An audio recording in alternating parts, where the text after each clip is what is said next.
spoiler alert, we made it to the Keys, but I want to interrupt that for a minute because my niece Shari just released her new book and I really wanted to share my thoughts on it. This time last year, we were driving into the Keys as a lot of the horror of the Frankie family was being unraveled nationally, and it was a very hopeless feeling. This time, as we were driving into the Keys, I had my headphones in, I was listening to Shari's book while the rest of my family listened to the Wicked soundtrack and all the other soundtracks that you can think of, and it had a much different feel to it.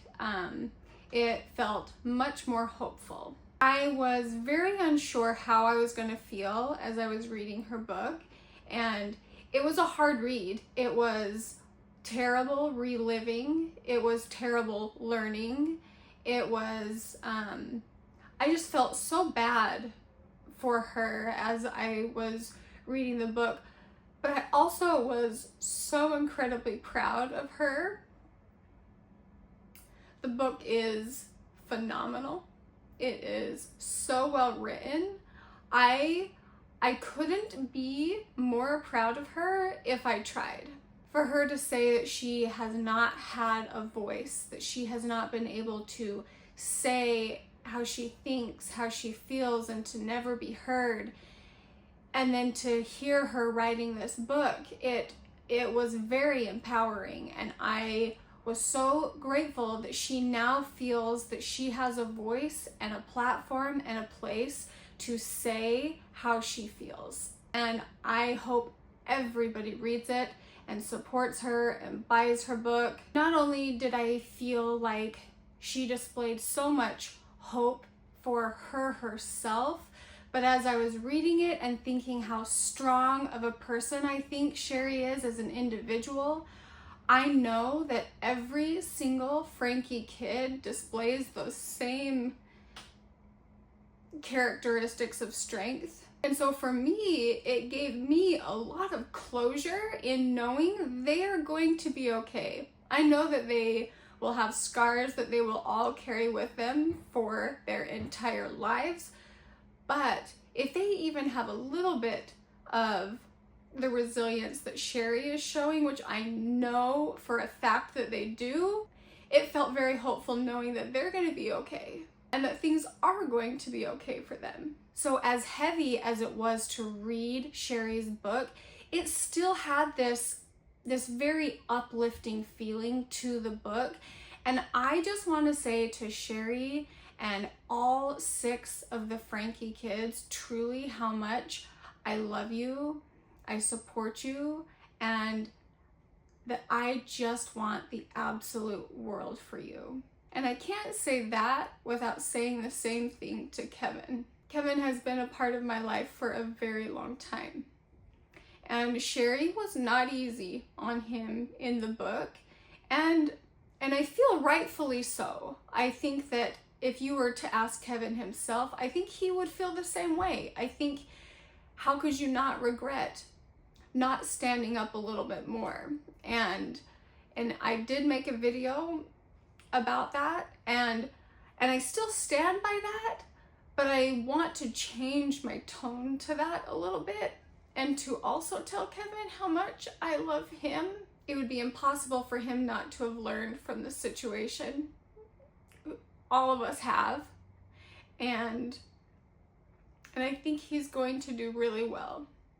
And I want the very best for Kevin as well. In Shari's book, she depicts that Ruby was not a good mom long before vlogging. And honestly, not because I'm a mad sister of what she's done. I mean, that is just such an understatement. I would also agree that I don't think Ruby has ever been a good mom. I don't think she's ever had it in her to really be selfless. I don't think that's part of Ruby's DNA. And I think Shari was extremely valid in her feelings towards Ruby. I share those same feelings about Ruby. It has been very easy for me to get along with my other 3 siblings. Us 4 are extremely alike. My brother, my 2 sisters, myself. We all have a lot of empathy. We have a lot of sympathy, very sensitive towards other people's feelings. And I think Ruby tried being that same way. I think she could really see how the rest of us were. And I don't think she could ever be that way because her makeup was so different. Her brain was wired so different. And I think she tried really hard to mirror the way we were. But Ruby has always been extremely different. I've gotten the question a lot, have you learned nothing from Ruby? And the answer is no. I have learned nothing from Ruby because there is not a single shred of Ruby that I would want to be like. I will never learn anything from her. Which brings me to kind of an elephant in the room. At the end of Shari's book, she does say that she believes there should be no family vlogging. She has publicly voiced that there is no such thing as a moral or ethical family vlogger. If I came from the way family vlogging was done in Shari's position and from her perspective, I agree with her 100%. There is not one thing about the way 8 passengers did family vlogging that was moral or ethical. So I think Shari is completely valid in her perspective. I'm coming from a complete opposite perspective. My kids have a voice. Their feelings matter. They have a say in what they want.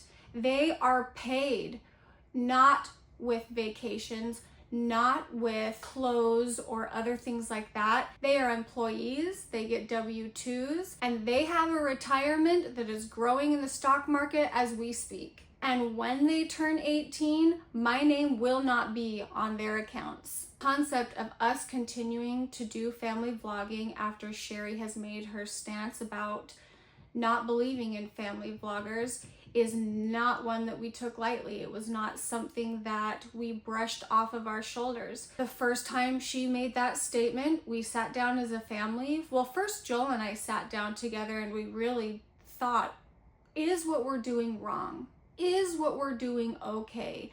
And we really had this conversation between the two of us. And then we took it to our kids and we said, what would you guys think if we stopped showing you? You know, what if we kept filming and we just didn't show you? And it hurt their feelings. And they said, well, why would you do it without us? And it made them feel insignificant. It made them feel not a part of what we were doing. And you can make the argument, they don't have informed consent. Well, what is consent for a child? A child can't even go in for a well check without parental consent. They can't be enrolled in school without the parental consent. And so their consent is me. I am their consent. And the informed part comes and weighs on my shoulders. And if you're looking at family vlogging from my children's perspective, it's apples and oranges compared to the 8 passengers. I think that what Shari is doing is right for her. But we are living 2 night and day different lives. And even after I finished reading Shari's book in the car, I just bawled for so many layered reasons. And I asked the kids, I said, you know, I just want to address this again with you. If there is ever a point that you don't want to do this, we're done. If there is ever a point that you don't want to talk about something, we are done.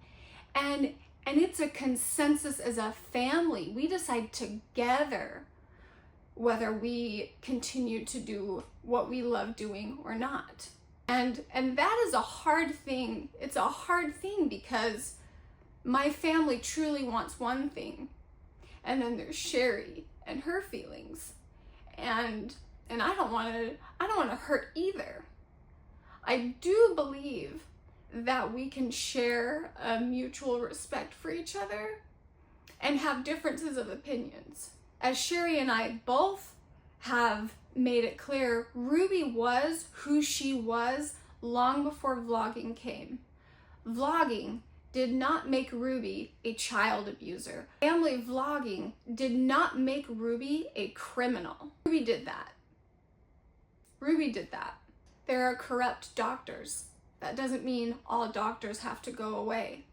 There are corrupt cops and lawyers and CPS workers and CPAs and restaurant owners. That doesn't mean those careers need to be gone. Do I think there should be laws put in place to protect children and their wages and overworking them? Sure. Absolutely. In family vlogging only? No, but across the board, children have worked for family businesses for as long as time. And sure, if there is a lack of protection around kids in that area, great, go for that. Do I think the answer to what happened to the 8 passengers is taking away family vlogging from everybody? I don't think so. Does that change my love and affection for Kevin and his children? No.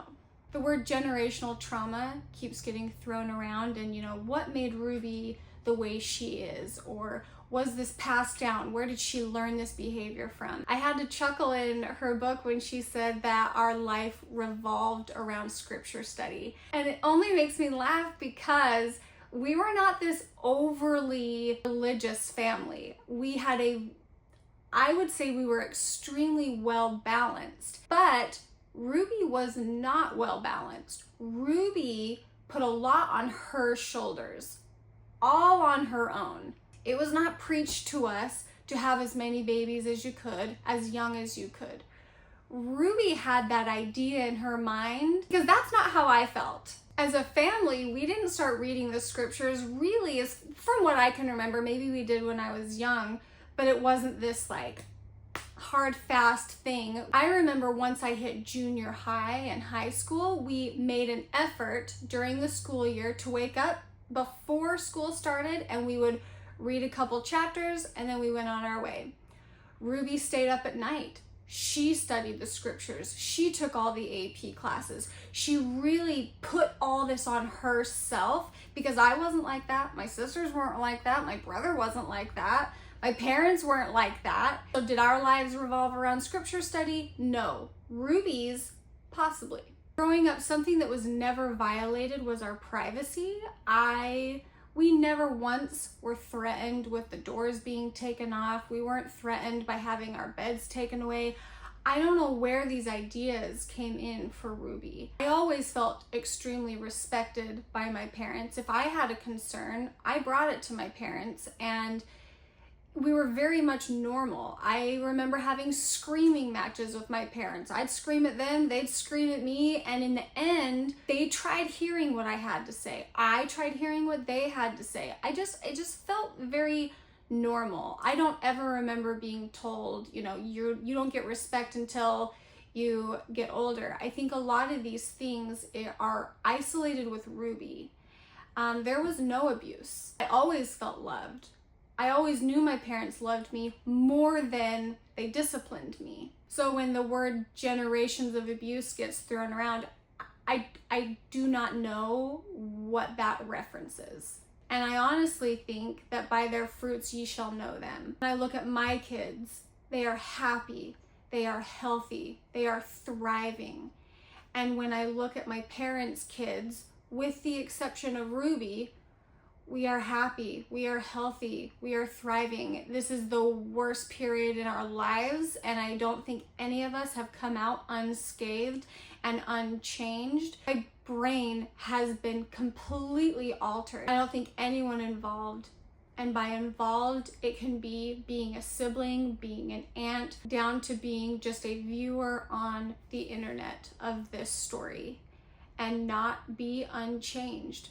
And not question how you do things. There isn't an aspect of my life that I have not really looked into and done self-reflection and all of these things. I wish I had a resolve. I wish I could sit here and say things are so much better now, we're so much happier now, and that's just not the case. I definitely have hope for the future. I don't know if it's weird to say that my heart is super full. Because there's so much tragedy, and there's a lot of loss. But I do want to say thank you to Shari for showing hope for the future. When I see Shari being happy, seeing that she's engaged, I think that it gives me permission to be happy and to move forward and to know that there's a lifetime ahead of us. And again, I just want the Frankies to know how much I truly love them and think about them. And I hope nothing but the best for all of you.